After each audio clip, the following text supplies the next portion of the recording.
Islamic मुल्कों की सबसे बड़ी यह समिट कल दोहा के अंदर हुई।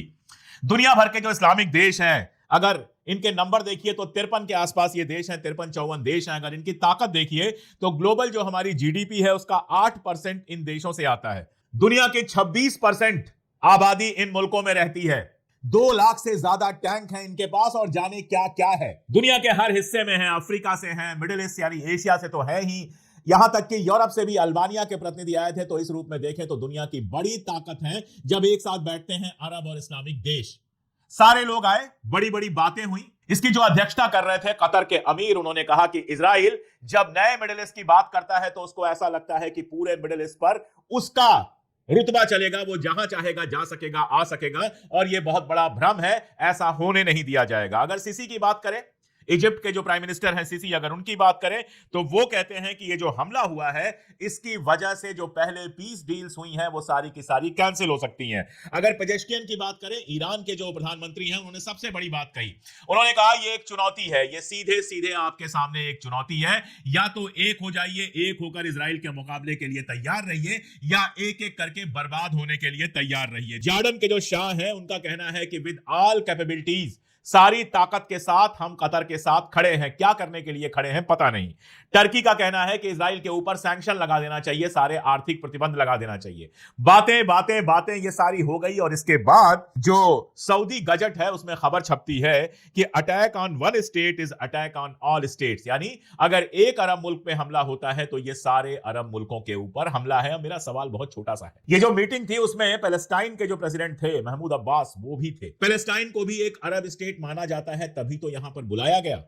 तो जब पैलेस्टाइन के ऊपर, फलस्तीन के ऊपर लगातार हमले हो रहे हैं, जब मैं आपसे यह खबर शेयर कर रहा हूं तो यह खबर आ चुकी है कि गजा के अंदर ग्राउंड इन्वेजन शुरू हो गया है, यानी पहले हवाई बमबारी हुई, अब टैंक वहां पर जा रहे हैं। अगर बाकी अरब मुल्कों पर हमले को सारे अरब इलाके पर हमला माना जा रहा है, तो जब फलस्तीन के ऊपर 2 साल से इजराइल हमला कर रहा था तो ये सारे लोग खामोश क्यों बैठे थे? इसलिए क्योंकि फलस्तीन के पास पैसा नहीं है, इसलिए क्योंकि फलस्तीन के पास पावर नहीं है, इसलिए क्योंकि फलस्तीनी मरने के लिए ही बने हैं, इसलिए क्योंकि तब तक इजराइल से इनको कोई खतरा नहीं लग रहा था। अब जब इजराइल से इनको खतरा लग रहा है तो ये बड़ी बड़ी बातें कर रहे हैं, ये कर देंगे, वो कर देंगे, करेंगे कुछ नहीं। पूरी समिट से जो निकल के आया वो एक लाइन में मैं आपको बताऊं कि यूएन जाएंगे, फलाना जाएंगे, ढिमका जाएंगे। ओमान के शासक वहां नहीं गए थे, ओमान के जो शाह हैं, लेकिन उनका रिप्रेजेंटेटिव गया था, और उन्होंने जो कहा वो यही कहा कि हमको सारे तरीकों से इजराइल की मुखालिफत करनी चाहिए। अब आप ये सुनकर खुश हो जाएंगे, लेकिन उस मुखालिफत का मतलब उन्होंने आगे बताया। यूएन में लेटर लिखना चाहिए, सारे लीगल तरीके अपनाने चाहिए, यूएनएससी से कहना चाहिए भैया अमेरिका जब तक बैठा हुआ है यूनाइटेड सिक्योरिटी काउंसिल में, किसी प्रपोजल में इजराइल का नाम तक नहीं आएगा। आप जनरल असेंबली में तो पहले ही 142 देश आपके साथ खड़े हो चुके हैं, लेकिन उससे होना क्या है? वो बाइंडिंग तो है नहीं। ऐसे जाने कितने प्रस्ताव पास हो चुके हैं, कोई फर्क पड़ा? कोई फर्क नहीं पड़ा। ईरान के ऊपर पहला हमला किसने किया था? इजराइल ने किया था, और तब ये Qatar, Saudi Arabia, Oman, Jordan, ये सारे के सारे मुल्क जो हैं वो चुपचाप बैठे हुए थे। ईरान से जो मिसाइलें चल रही थी उसको इंटरसेप्ट करके गिरा दे रहे थे, लेकिन इजराइल से जो मिसाइलें आ रही थी उनको नहीं रोक रहे थे। तो जब ईरान पे हमला हो रहा था तो खामोश बैठे हुए थे, इनको लगता था अमेरिका हमारा बहुत अच्छा दोस्त है तो हमारे ऊपर कुछ नहीं होगा। फलस्तीन पे हमला हो रहा था तो खामोश बैठे थे, हमें क्या करना है, जबानी जमा खर्च करो और कहानी खत्म करो। यमन की तरफ से एक जो पाला हुआ बंदा है जो रियाद के एक होटल में रहता है, जिसको यूएई, सऊदी अरबिया और अमेरिका और इजराइल ख्वाब देखते हैं कि कल को यमन की गद्दी पर बैठेगा, उसको ये लोग लेके गए थे इस मीटिंग में, और वो कहता है कि रेड सी में जो हमले हो रहे हैं, यानी हूथी जो हमले कर रहा है, उसको रोका जाना चाहिए। इजराइल की बात करता है, वो बात करता है जो इजराइल अगर वहां पर होता तो करता, और उसको अपना रिप्रेजेंटेटिव बना के ले जाते हैं यूएई और सऊदी अरबिया के लोग, क्योंकि यमन के हूथियों के साथ वो समझौता नहीं कर सकते। जो इजराइल के खिलाफ लड़ रहे हैं, चाहे वो यमन के हूथी हो, चाहे लेबनान के हिजबुल्लाह हो, चाहे हमास के लोग हो, या हमास छोड़ दीजिए आप, सारी तंजीमें हो मिडिल ईस्ट, सारी तंजीमें हो फलस्तीन की, वो तो इनके दुश्मन हैं। और अब बयान दे रहे हैं कि इजराइल जो है वो दुश्मन कंट्री है। नेतन्याहू ने भी कह दिया, कतर को कह दिया एनिमी कंट्री। लेकिन नेतन्याहू अच्छी तरह से जानता है कि कतर कुछ नहीं करने वाला। नेतन्याहू अच्छी तरह से जानता है कि बातें कितनी भी कर लें, ये सारे मुल्क इजराइल के ऊपर हमला नहीं करने वाले। उसने साफ साफ कह दिया कि हम दोबारा भी हमला करेंगे, तिबारा भी हमला करेंगे, हमास के लोग जहां होंगे वहां हम हमला करेंगे। हालांकि इस पर जो कतर के अमीर हैं उन्होंने सवाल जरूर पूछा। उन्होंने कहा कि एक तरफ आप कहते हैं कि आप शांति चाहते हैं, अमन चाहते हैं, एक तरफ आप कहते हैं कि अपने होस्टेज वापस पाना चाहते हैं, और दूसरी तरफ जब हमास के लोग इकट्ठा होते हैं इस प्रस्ताव पर बात करने के लिए जो ट्रंप ने दिया था, तो आप उनको मारने की कोशिश करते हैं। इसका मतलब सीधा सीधा यह है कि आप होस्टेज डील नहीं चाहते हैं, आप सीज फायर नहीं चाहते हैं। कौन सी नई बात कह दी? सब जानते हैं कि इजराइल किसी तरह का होस्टेज डील, किसी भी तरह का समझौता नहीं चाहता है। होस्टेज जो थे वो इजराइल के लिए, नेतन्याहू के लिए पहले दिन से इंपॉर्टेंट नहीं थे। वो आपकी बात क्या सुनेगा? आज की खबर है, Times of Israel, Jerusalem Times, हर जगह छपी हुई है कि आईडीएफ का जो अभी का चीफ है वो कह रहा है कि डील कर लीजिए, इस जंग से कुछ हासिल नहीं होने वाला है। मोसाद ने कतर पर जब हमला हो रहा था तो कहा था कि मत कीजिए हमला, इससे कुछ हासिल होने वाला नहीं है। लेकिन जब उनकी नहीं सुनी, जब अपने ही आर्मी चीफ और मोसाद चीफ की नहीं सुन रहा है नेतन्याहू, तो आपकी क्या सुन लेगा? आपकी बातों का उसके ऊपर क्या असर हो जाएगा? और दोहरापन आप उठाकर देख लीजिए। लेबनान के प्राइम मिनिस्टर थे कल उस मीटिंग में, और लेबनान के प्राइम मिनिस्टर कहते हैं कि इजराइल पीस नहीं चाहता है, इजराइल लगातार हमला कर रहा है। लेकिन उनकी आर्मी क्या कर रही है? उनकी आर्मी इजराइल के हमले का जवाब नहीं दे रही है, वो अमेरिका से पैसे और हथियार ले रही है हिजबुल्लाह के हथियार छीनने के लिए, यानी हिजबुल्लाह से लड़ने के लिए। यानी उनका दुश्मन हिजबुल्लाह है, उनका दुश्मन जो है वो इजराइल नहीं है। जबानी कुछ भी कह ले, लेकिन लड़ने की हिम्मत नहीं है, क्योंकि अमेरिका के पैसे से अपना स्टेट चला रहे हैं। अमेरिका का प्रतिनिधि आता है और वहां पर पत्रकारों से बदतमीजी करता है, और लेबनान की सरकार कुछ नहीं कह पाती है। अमेरिका से पैसे ले रही है, हथियार ले रही है, ताकि हिजबुल्लाह से हथियार छीना जा सके। किसकी किसकी बात करें? इस मीटिंग में सीरिया का रिप्रेजेंटेटिव भी था, जो कहता है इजराइल से हमारी कोई दुश्मनी नहीं है, उसकी दुश्मनी हिजबुल्लाह से है, उसकी दुश्मनी ईरान से है, उसकी दुश्मनी बाकी सबसे है, लेकिन इजराइल से नहीं है।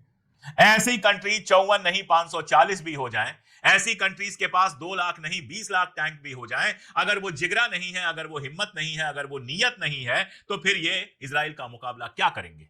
अगर वाकई ये सब होता तो जिस दिन फलस्तीन के अंदर जेनोसाइड शुरू हुआ था, और जेनोसाइड पे मैं आपको बता दूं कि आज अभी जब मैं ये खबर कर रहा हूं तो यूएन की एजेंसी ने, यूएन की एक और एजेंसी ने ये रिपोर्ट दी है कि जो कुछ चल रहा है गजा के अंदर वो सब जेनोसाइड की परिभाषा के तहत आता है। यानी इजराइल जेनोसाइड कर रहा है गजा के अंदर। ये मैं नहीं कह रहा, ये यूएन की एम्बेसी कह रही है। यूएन के 500 एक्सपर्ट मिलकर कह चुके हैं जेनोसाइड कर रहा है।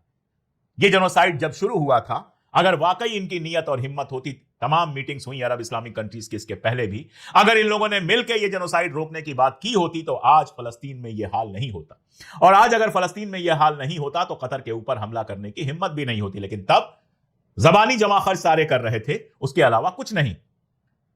हूथियों ने रेड सी रोक दिया, पानी का रास्ता रोक दिया, तो सऊदी अरब और यूएई मिलकर जमीन के रास्ते इजराइल में माल पहुंचा रहे थे।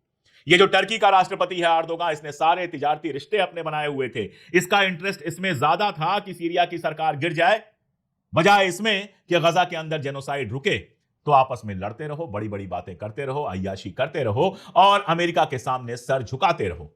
ये तो अब दुनिया जानती है कि जो हमला हुआ था कतर के ऊपर, मैं तो पहले दिन से कह रहा था, अब सोर्सेस के हवाले से कहा जा रहा है, जो बराक डेविड और वेस्टर्न मीडिया 4 दिन तक चलाते रहे कि ट्रंप बेचारा तो कुछ नहीं जानता था, ट्रंप तो बड़ा नाराज है इजराइल से। अगर आप मेरे वीडियोस देखते हैं तो मैंने पहले ही दिन कह दिया था कि यह सब झूठ है और मैं इस पर भरोसा नहीं करूंगा। न ट्रंप नाराज है, न ट्रंप को बिना बताए हमला हुआ। अब बराक डेविड और दूसरे पत्रकार सोर्सेस के हवाले से बता रहे हैं कि यह हमला करने से पहले ही इजराइल ने अमेरिका से बात कर ली थी, और अगर ट्रंप चाहता तो यह हमला नहीं होता। लेकिन ट्रंप ने ना नहीं कहा। जब नेतन्याहू ने फोन करके बताया ट्रंप को कि हम हमला नहीं करने जा रहे हैं, तो खबर ये छापते हैं कि ट्रंप ने ना नहीं कहा। अरे ये कहो ट्रंप ने हां कहा, बिल्कुल कर दो। ना नहीं कहा का मतलब क्या होता है? किसी को आप शराब दीजिए और वो ना कहे, इसका मतलब क्या है? इसका मतलब है वो हां कह रहा है। तो कहिए कि ट्रंप ने हां कहा कि हां कतर पे हमला करो। और अब भी वो क्या कह रहा है? ये नहीं कह रहा, मैंने कल भी बताया था कि ये नहीं कह रहा हमला मत करो, वो कह रहा है थोड़ा ज्यादा सावधान रहो, यानी हमला करो। और उसी की शय है, आप देखिए मार्क रूबियो पहुंचता है इजराइल, और इजराइल पहुंच के फलस्तीनियों को वो जानवर से बदतर कहता है। उस जेनोसाइड को रोकने की कोई बात नहीं करता है, कहता है कतर हमारा एलाई था, लेकिन यह भी कहता है कि इजराइल को अधिकार है, कहीं भी हमास के लोग हैं उनको मार सकता है। इसका मतलब क्या है? इसका मतलब सीधे सीधे यह है कि सपोर्ट करता है। ट्रंप ट्वीट करते हैं, ट्वीट नहीं वो क्या करते हैं, ट्रुथ सोशल करते हैं, और उस पर लिखते हैं कि हमें खबर मिली है कि हमास के लोग जो होस्टेज हैं उनको यूज कर रहे हैं ह्यूमन शील्ड की तरह, और ये नहीं होना चाहिए, होस्टेज वापस कर दो। क्यों कर दें भाई? और क्या करें? होस्टेजेस का सर पे लेके घूमे, होस्टेजेस को बचाने के लिए अपनी जान देते रहे। जो इजराइल के जेल में हजारों फलस्तीनी बंद हैं उनकी चिंता नहीं है। ह्यूमन राइट की तुमको चिंता हो रही है, वहां घर गिराए जा रहे हैं। कल एक यूनिवर्सिटी गिरा दी गई, 3.5 लाख के आसपास लोगों के मारे जाने की खबर है, 1-1.5 लाख बच्चे मार दिए गए। उनके ह्यूमन राइट नहीं थे, सिर्फ इन होस्टेजेस के ह्यूमन राइट है। इनको खाना खिलाएं, इनको एसी में रखें, इनको शांति से रखें और अपनी जान देते रहें। गजा के बच्चे मरते रहे, औरतें मरते रहे, बूढ़े मरते रहे, नौजवान मरते रहे, सब कुछ होता रहे, सिर्फ इन होस्टेजेस को बचाए। आसान तरीका था, डील हो जाती, सीज फायर हो जाता, इजराइल युद्ध रोक देता, हमास तैयार था सारे के सारे होस्टेजेस को वापस करने के लिए। लेकिन नेतन्याहू को होस्टेज नहीं चाहिए। नेतन्याहू को चाहिए अपनी कुर्सी, कि किसी भी तरह वो कुर्सी पर बैठा रहे। उसका जो मंत्री है काज, जो डिफेंस मिनिस्टर है, वो ट्वीट करता है गजा इज बर्निंग, गजा जल रहा है, और उस पर ट्रंप को कोई भी किसी भी तरह के ह्यूमन राइट की याद नहीं आती है। मानो गजा में जो लोग रहते हैं वो इंसान है ही नहीं, मानो फलस्तीनी इंसान है ही नहीं, उनके ह्यूमन राइट नहीं है। ह्यूमन राइट सिर्फ उन इजरायलियों के हैं जिन्होंने 2 साल से गजा को नरक बनाने की कसम खाई हुई है, और उस नेतन्याहू के हैं जो अपनी गद्दी बचाने के लिए लगातार लोगों को मार रहा है, जिसको यूएन की संस्था जेनोसाइड कह चुकी है। और इसीलिए ये जो मीटिंग हुई है, इस पर मलेशिया के जो प्राइम मिनिस्टर हैं, उन्होंने जो एक लाइन की टिप्पणी की है, वो सबसे ज्यादा असरकारी टिप्पणी है। उन्होंने कहा है कि बातों से और रेजोल्यूशन पास करने से मिसाइलें नहीं रुकती हैं, मिसाइलें मिसाइलों से रुकती हैं। मिसाइलें तब रुकती हैं जब उनको यह डर होता है कि हमें मार गिराया जाएगा या हमारे बदले में मिसाइलें गिरेंगी। ईरान से लड़ाई करने गया था इजराइल, 12 रोजा जंग हुआ। जब अपनी बिल्डिंग गिरने लगी, जब इजराइल के अंदर लगातार बिल्डिंग्स गिरने लगी, जब मिसाइलें लगातार इजराइल पे बरसने लगी, जब यह लगा कि कुछ रोज और अगर यह जंग चली तो इजराइल के लिए बहुत मुश्किल हो जाएगी, तो 12 दिन में जंग रुक गई। अगर हमास के पास भी एयर डिफेंस सिस्टम होता, वो ताकत होती, तो यह जंग भी 15 दिन में रुक गई होती। जंग इसलिए चल रही है क्योंकि हमास के पास वो हथियार नहीं है, एयर डिफेंस सिस्टम नहीं है, इसलिए जंग चल रही है। कतर के पास सब कुछ है, सऊदी अरबिया के पास सब कुछ है। अभी खबर आई थी कि चाइना से भी हथियार खरीदेंगे, लेकिन हथियार खरीदने के लिए पैसा चाहिए, चलाने के लिए जिगरा चाहिए। और जब तक वो नहीं पैदा होगा, अरब मुल्कों को इजराइल कुछ नहीं समझेगा और अपने ग्रेटर इजराइल के ख्वाब को पूरा करने के लिए आगे बढ़ता रहेगा।